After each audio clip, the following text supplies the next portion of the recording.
So you have guessed, Trump was on Hannity. There were a few things that I thought were just some curiosities that I wanted to look into. You were the president of the United States, and I saw your post on Truth Social, and I read the reports in the New York Times, and I saw pundits all over media speculating that you were going to be arrested. You know, I was sitting there watching him. His face is so much harder. He's got a furrow that has not left his face. The eyes, they're coming together in between. The mouth is set in a frown. He's mean looking. Now, we don't know a lot what's going on behind the scenes. All we can see is what's been shown to us. But this is not the happy Trump from 2016. I'm sticking to it. This is Rambo with a webcam. And he's got Rambo face. I mean, you'd be arrested? A couple of weeks ago. You'd be arraigned? Yeah.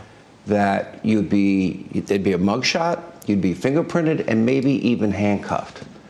Now, when you think about being at 1600 Pennsylvania Avenue and juxtapose it to... So as he's going through what would have been, or what could be, or however you want to phrase it, I'm not seeing him run away from it. He's got that mean mug on as this is being recited to him. It is not fazing him. He's just angry. You get some people when they know that they're definitely going to go to jail, some nervousness, a little bit of defeat, some anger, a whole lot of sorrow. We're just getting angry, and we are not running away. How do you deal with that? Well, I deal with it. We're dealing with very dishonest people. We're dealing with thugs. We're dealing with people I actually believe that hate our country. Last night I had a rally with tens of thousands of people. The press admitted there were at least 25 or 30,000 people. That means you can double it, at least in Texas, Waco, Texas. And it was like a love fest. It was incredible. I thought that was really weird. I just have to say it. I can't not say it. Your first rally for a comeback, promising retribution, is at Waco. Waco! Come on. Every conspiracy out there should be going, Waco? Interesting. And at the same time, these are people that really feel that they've been hurt by the way this country is being run. Look at what in Texas, as an example, in Arizona, look at what they're going through at the border. But that's really affected all that just happened to walk through Texas and Arizona. It's affecting every state in the union. It's affecting our country. We have people pouring. I mean, I predict at the end, because they're giving phony numbers, they're giving fake numbers. I predict at the end of the year, it'll be 15 million people. That's larger than New York State. Will come in here from mental institutions, insane asylums, as they used to call it, from prisons. You know, the prisons are being emptied out all over South America, and they're being dropped. The people are being dropped into our country. The mental institutions are being emptied out all over South America, but much more than that, all over the world. And they're traveling in through our southern border. I had the strongest, safest southern border in recorded history. There was nothing even close, including for drugs. You know, drugs are coming in at the rate of 10 times what they were 3 years ago. Think of that. Our country, the people are really hurt by it. I'll get into the economy, I'll get into immigration, energy, and all of that in a second. These are important issues because the country has changed dramatically in just a little over 2 years. It's true. I want to ask you about this.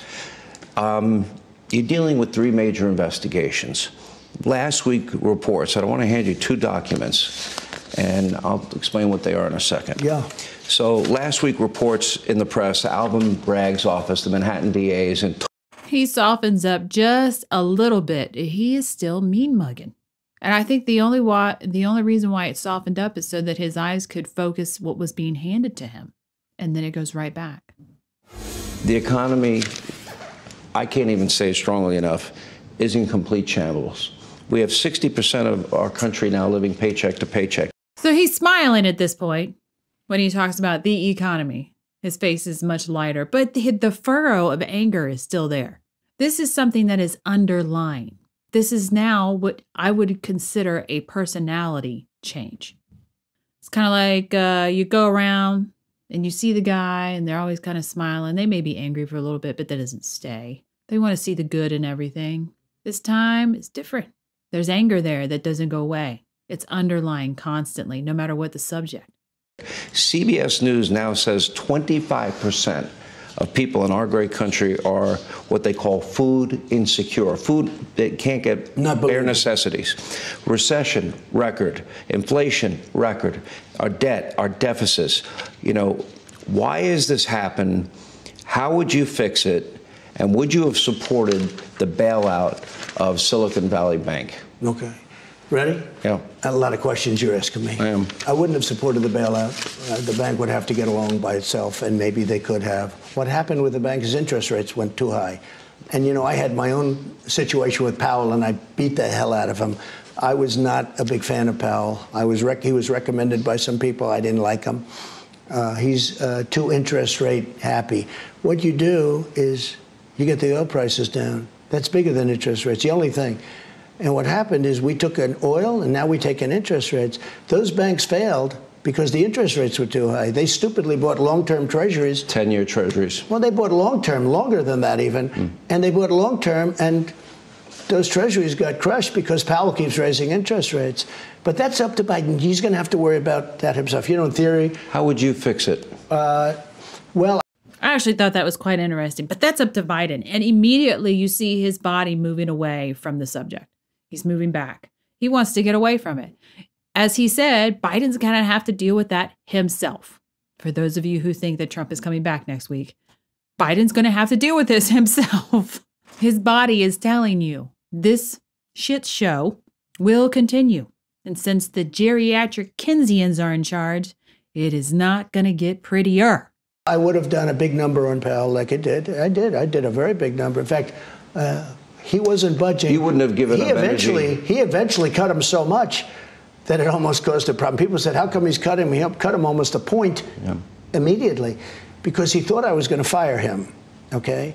Which some people said I had the right to do. Other people said you don't. You know, when you put them there, rightfully, they have to have some protection, et cetera, from a president. But how much of this is... But I thought he was hurting the economy. You left this country for the first time in 75 years. We were energy independent. Right. A net exporter of energy. Right. Okay. We were going to be dominant. Okay. And Europe right now could have used American energy. This winter they could have used it. So, but now Joe has cut back dramatically on domestic production of energy. Now we're importing... Not believable. We're importing from Venezuela. Yeah. Saudi Arabia last year, their big oil company, made the most money they've ever made in history. That's right. I think it was over $167 billion. How much of that, because doesn't energy impact trucking, it impacts the price of goods in every store that we go to? So when Biden came in, the first thing he did was end the Keystone pipeline that I got approved. Okay, it was all approved. Well, no, he also gave Putin a waiver on the Nord Stream 2. Okay, so Putin said, because everyone said, oh, I'm so nice to Putin. Putin said, if you're my friend, I'd hate to see you as an enemy. He told me that. I got along very well with Putin. By the way, I'd be able to work that out. It would have never happened in a million years. And even the Democrats admit that. But if this thing isn't solved by the time... And this is when the Firo gets in really deep. It's just not going away. We have the election, which is possible it won't be. And there's also possible we'll be in World War III with these... So it's not a believe me look that we're seeing. It's emphasis as he speaks. Idiots that are doing what they're doing. You could end up in a nuclear world war, which will make World War I and World War II look like patty cakes. Okay. No believe me look in that. Why is that important? I found that important because you've got somebody who knows things. This man is not an idiot. He's got friends in very high places, knows the ins and outs of the deep state. He's sounding an alarm, but it's an angry alarm. It doesn't need the believe me look. He's just angry that the alarm is not being heeded. It's like if I pulled the fire alarm and told you it was a damn fire in the kitchen and you better get in here with some baking soda and water, I'd be very upset if all of you just sat there and stared at me like I was crazy. Okay, this unbelievable because we have people that don't know what they're doing. But if it's not solved, I will have it solved in 24 hours with Zelensky. He actually had a constructive thought right there. That means he really does have a plan. He's going to have it solved within 24 hours. And with Putin. And there's a very easy negotiation to take place, but I don't want to tell you what it is because then I can't use that negotiation. It'll never work. But there's a very easy negotiation to take place. I will have it solved within one day, a peace between them. Now, that's a year and a half. That's a long time. I can't imagine something not happening. The key with that is the war has to stop now, because Ukraine is being obliterated. You know, whether there'll be nothing left. Well, I looked at pictures of cities that are literally decimated. it's like complete demolition. I was in the construction business. You would demolish a building, and it looked like hundreds of these demolition sites. Well, that was a unique edit. I was wanting to see, you know, his actual facial expression and brain search when he's talking about looking at pictures. I was really hoping we could see, you know, that he actually saw pictures, but we get to look at Hannity for a while. And so when we come back to see him, what we see is him describing what we know is truth is his construction projects throughout his life. There wasn't a building standing. And these are cities for Ukraine. They were big cities, very big cities. Now, he hasn't really... And in that part, we see the believe me look. I guess you can kind of hear my bias in that. It's very odd, the amount of propaganda coming out of that region of the world. So everything is suspect. In Kiev, he hasn't really set the missiles in, but at some point he'll do that one too. There's nothing standing. The other thing is many more people are dead and horribly injured than they're reporting. You know, when you see missiles hitting 15 buildings and 15 buildings falling to the ground, and they're big buildings, there are a lot of people in those buildings, and then they say one person was injured. These are phony reports. Many, many people are being killed that you don't know, but you'll see that later on. So you'd prefer, if you were president, you think you would have a negotiated settlement and within 24 hours. And we would no longer be ponying up all the money that, by the way, Western Europe is not doing their fair share. What's unfair, and you and I have had this conversation, is that we're up to almost $150 billion, and Europe's at $24 billion. Now, it's the same thing with NATO. Don't forget, I got them to put up hundreds of billions of dollars. My first meeting at NATO, you know, I was just there, never did this before. I'm sitting with all these presidents and prime ministers, nice guys, 28 countries, and I'm looking at the charts. I say, could I see who's delinquent, because they're supposed to pay? And they say, what do you mean by delinquent? I said, that's a real estate term. When you don't pay your rent, you're delinquent. Could I please see who has not paid? And of the 28 countries, 20 were not paid. They weren't paying. Mm-hmm. And I said, you have to pay. And if you don't pay, I'm not going to protect you.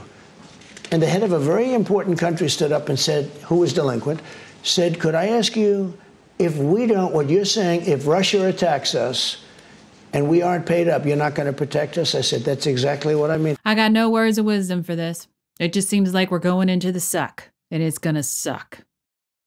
If you like it, please share and subscribe. Thanks for watching.